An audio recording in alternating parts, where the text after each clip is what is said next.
Hello and welcome to Bangladesh Today. I'm Smita Prakash.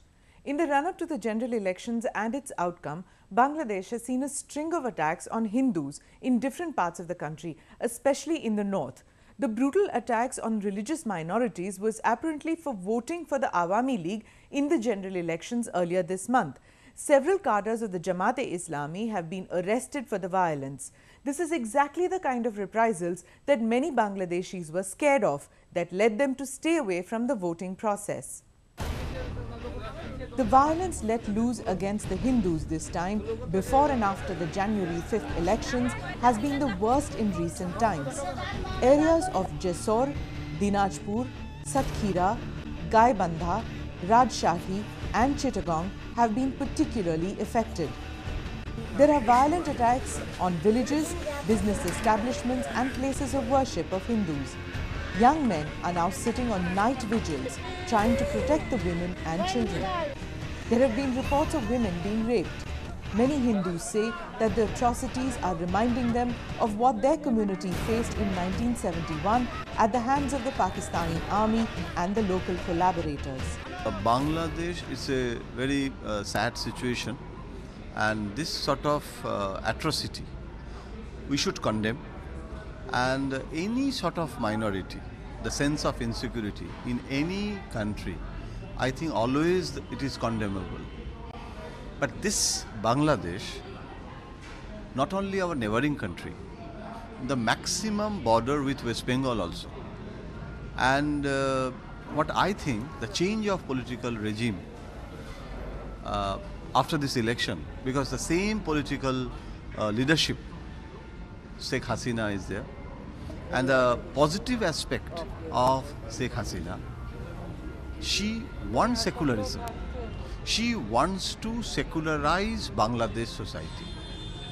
And you know, there is a lot of debate is on with the Supreme Court and the Hasina government that the character of the state, it should be more secular, and the religiosity should not be the determining factor of the statism, the statehood. So I think it's a transitional phase of Dhaka society also. So we should be a little patient also on that, because Sheikh Hasina, we have faith on her. She wants to secularize the country. But the problem is that the Jamaat, the militant Jamatis, now they are very active. And that there is a strong polarization in Dhaka society that is not, complementary for Indian society. So I think we should condemn, and there should be some movement against that sense of insecurity. We should also play a very important role. Bangladesh's High Court has asked the government to provide sufficient protection to Hindus after extensive attacks.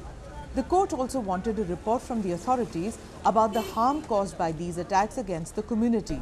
The two-member bench, consisting of Justices Qazi Reza-ul-Haq and Altaf Hussain, also sought answers as to why an order will not be issued to stop oppression of minorities and that the culprits be brought to justice.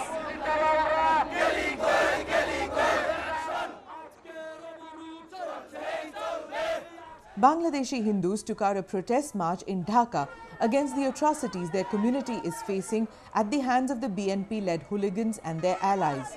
They demanded stern penalty against the attackers and called for prompt rehabilitation of the victims. আমরা মহাজোর থেকে এসেছি, আমরা চাই আমাদের হিন্দুদের শান্তি, আমাদের হিন্দুদের ঘরবাড়ি মন্দির পোড়াইয়ে দিয়েছে, মা বোনদের নির্যাতন করেছে, তার উচিত বিচার আমি চাই, তার উচিত বিচার আমি চাই। Meanwhile, a UK-based group of Bangladeshi Hindus, Buddhists and Christians living in Europe demonstrated outside the British Parliament protesting against the atrocities committed on Hindus in Bangladesh. The protesters of the Campaign for the Protection of Religious Minorities in Bangladesh also marched to the British Prime Minister's office in 10 Downing Street to tender a petition to Prime Minister David Cameron to criticize the attacks. Another petition was sent to the Bangladeshi High Commissioner in London to be forwarded to the Bangladeshi Prime Minister. In India, the opposition Bharatiya Janata party strongly condemned the attack on Hindus and asked the Indian government to take up the issue with the Bangladeshi government through diplomatic channels. See, what is happening in Bangladesh, particularly against the minorities, Hindus, post-election is very sad story. It was happening even before the election. Unnecessarily, without any cause, the minorities, the Hindus are targeted in villages. This is absolutely unacceptable. And therefore, we expect that the Bangladesh government takes a strong action against the perpetrators of crime who are burning, attacking the temples, burning the houses of Hindus and indulge into loot and plunder. And therefore, we demand strong action against the perpetrators. India's External Affairs Ministry, though on its part, has said that it is in touch with Bangladesh over reports of attacks on Hindus. External Affairs Ministry spokesperson Syed Akbaruddin said that the government was aware of the reports on attacks on minorities in the past few days. In 2001, during the BNP-Jamaat regime, thousands of Hindus had left Bangladesh for India after constant persecution. The Awami League government will need to take quick steps to restore law and order in the Hindu majority districts to restore confidence in its citizens. The threat to minorities in Bangladesh is clearly from the Jamaat and its political ally, the BNP. Former Prime Minister and Chief of the BNP, Khaleda Zia, has not tried to rein in the Jamaat, nor has she tried to stop their anti-minority acts. Instead, she indirectly blamed the Awami League government for the attacks. She said that the minority people were attacked to divert the attention of the people and the international community from what she termed a farcical election. Khaleda Zia will not sever ties with the Jamaat despite the ethnic cleansing activity they are indulging in.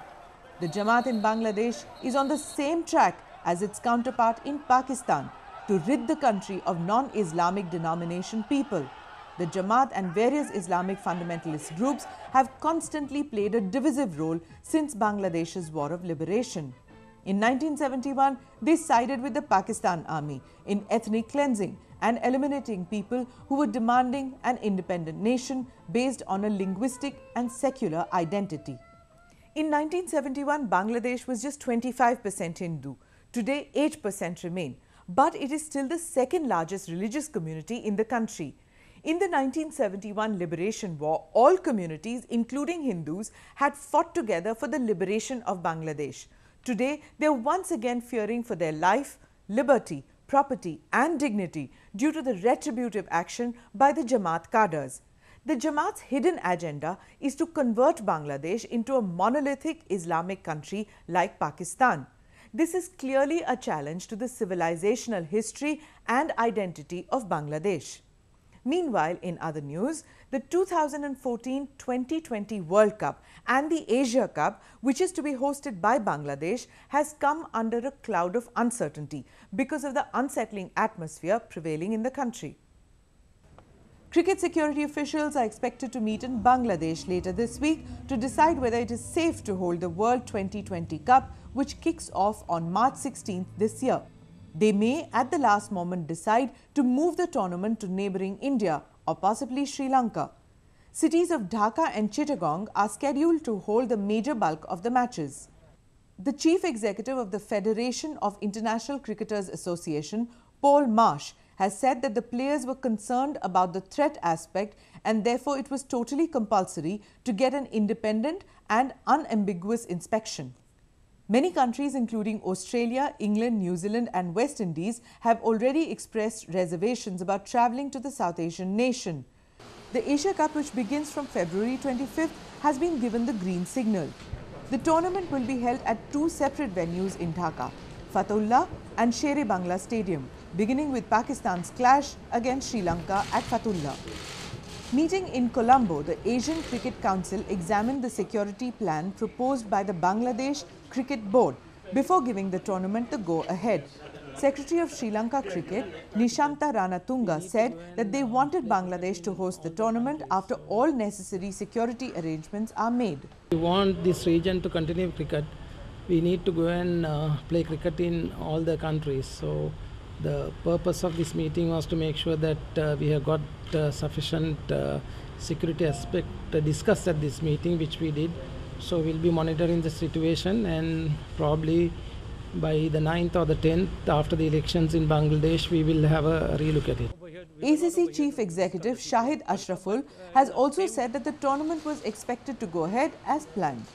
We are not over here. We were not over here to discuss the T20 World Cup, but in the same way, for the T20 World Cup, I think ICC is sending a security team to Bangladesh sometimes in the end of January. It's up to them to decide. It's got nothing to do with us. As far as our tournaments are concerned, it's going to be held as scheduled with the addition of Afghanistan. Nizamuddin Chaudhry, the BCB acting CEO, has said in a statement that the board was capable of organizing the tournament smoothly and in a peaceful atmosphere. The ongoing unrest has already impacted cricket. The touring New Zealand team skipped a training session late last October due to the strike called on October 27th, and in December 2013, the West Indies under-19 team left the tour of Bangladesh midway following an explosion near the team hotel in Chittagong. The attack on the Sri Lankan team coach 5 years ago in Lahore, where Sri Lanka played Pakistan, is still quite fresh in the memory of players and the boards, and that is why extra steps are being taken to prevent any untoward incidents. Cricket is extremely popular in South Asia, including Bangladesh. The Delta nation would not want to go down Pakistan's path, where no international cricket has been played since 2009. Before we end, here's a weekly roundup section. BNP chairperson Khalida Zia has said that she was firm in her decision to carry forward the movement BNP has initiated to reinstate democracy. She urged the government to instantly take steps for a dialogue towards holding fair elections to restore peace in the country. Khalida Zia also announced rallies and processions across the country on January 20th. Condemning the violence on Hindus, the US has called the political leaders of Bangladesh to desist from supporting violence. We call on all to stop committing more violence, and Bangladesh's political leadership and those who seek to lead must do everything in their power to ensure law and order and refrain from supporting violence, especially against minority communities. Jen Psaki, spokesperson of the US Department of State, said in a statement. Many countries, including Russia, Myanmar and Nepal, have congratulated Sheikh Hasina on her resuming office of the Prime Minister of Bangladesh for the third time, while the United States of America has said that it would work with the new government formed after the national elections held on January 5th. Security forces in separate raids have arrested at least 30 opposition workers from 3 districts of Satkhira, Janata and Joypur Hut in connection with the violence on January 5th parliamentary elections and in its aftermath. Police have recovered the body of the key accused in the attack on the convoy of Cultural Affairs Minister Asaduzzama Noor. Police have said that the accused Ghulam Rabbani was found dead beside the Nilfamari Domar Road at Palashbari area. Rabbani was the organizing secretary of a local unit of the BNP.